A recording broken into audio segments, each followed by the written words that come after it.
káàsán ẹ̀yin èèyàn wa nílé o. Orúkọ mi ni Fúnmi Kútì. A tún dé ní èní lórí ètò wa Yorùbá èdè àti àṣà wa.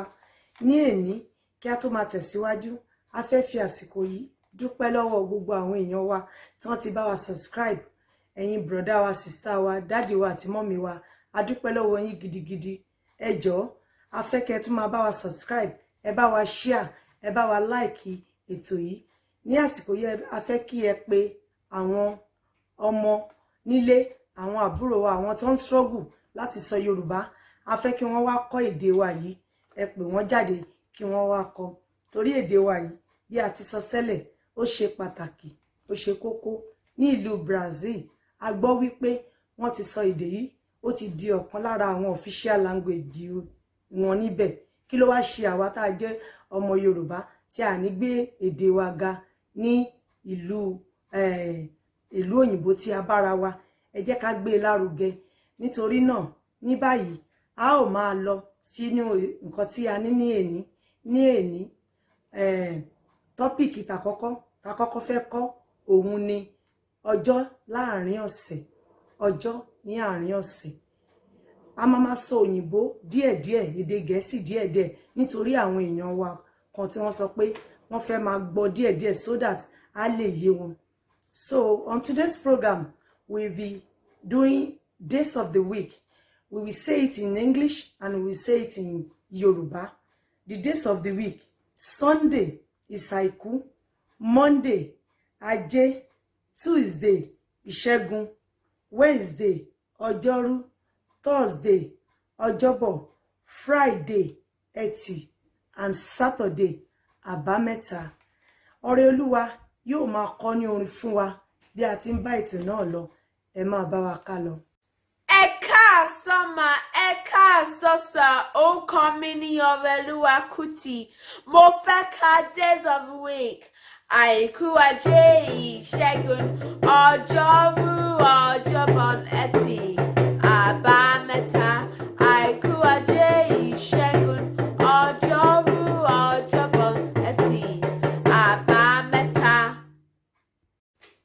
Ní báyìí a ó máa sọ̀rọ̀ nípa agogo tó wà ní ara ògiri. Agogo bàbá mi lẹ́gbẹ̀ẹ́ ògiri ló dúró. Ọrẹ Olúwa, kí ni mo mú dání yìí? Agogo bàbá mi. A ó máa kọrin agogo bàbá mi lẹ́gbẹ̀ẹ́ ògiri ló dúró. Ẹ jẹ́ ẹ̀yin aráalé, ẹ bá wa pè àwọn àbúrò wa jọ kí wọ́n máa kọ orin yìí tẹ̀lé wa, kí ẹ dẹ̀ bá wa sọ ìtumọ̀ orin náà fún wọn. Agogo bàbá mi lẹ́gbẹ̀ẹ́ ògiri ló dúró, pẹ̀lú ọwọ́ rẹ̀ méjì, ọ̀kan ká wákàtí, èkejì ká ìṣẹ́jú. Gẹ́gẹ́ bí a ti mọ̀ níléèwé alágogo, eré níléèwé alágogo, iṣẹ́ níléèwé alágogo. Agogo bàbá mi lẹ́gbẹ̀ẹ́ ògiri ló dúró, ọ̀kan ka wákàtí, èkejì ń ka ìṣẹ́jú. Ẹ jẹ́ ẹ̀yin aráalé, ẹ bá wa ṣàlàyé orin yìí fún àwọn ọmọ wa nílé. Ẹ jẹ́ kí wọ́n mọ̀, ẹ jẹ́ kí wọ́n kọ ní orin. Gbogbo eléyìí ló máa jẹ́ help wọn láti lè lẹ́ẹ̀ni èdè wa, kí wọ́n máa kọ́ èdè wa díẹ̀díẹ̀. A ó kọ́ ní ẹ̀kan sí, ẹ máa bá wa ká lọ. Agogo bàbá mi lẹ́gbẹ̀ẹ́ ògiri ló dúró, pẹ̀lú ọwọ́ rẹ̀ méjì, ọ̀kan ká wákàtí, èkejì ká ìṣẹ́jú. Gẹ́gẹ́ bí a ti mọ̀ níléèwé alágogo, eré níléèwé alágogo, iṣẹ́ níléèwé alágogo. Ẹ ṣeun gan ni. Ní èní a ti kọ́ ẹ̀kọ́ méjì.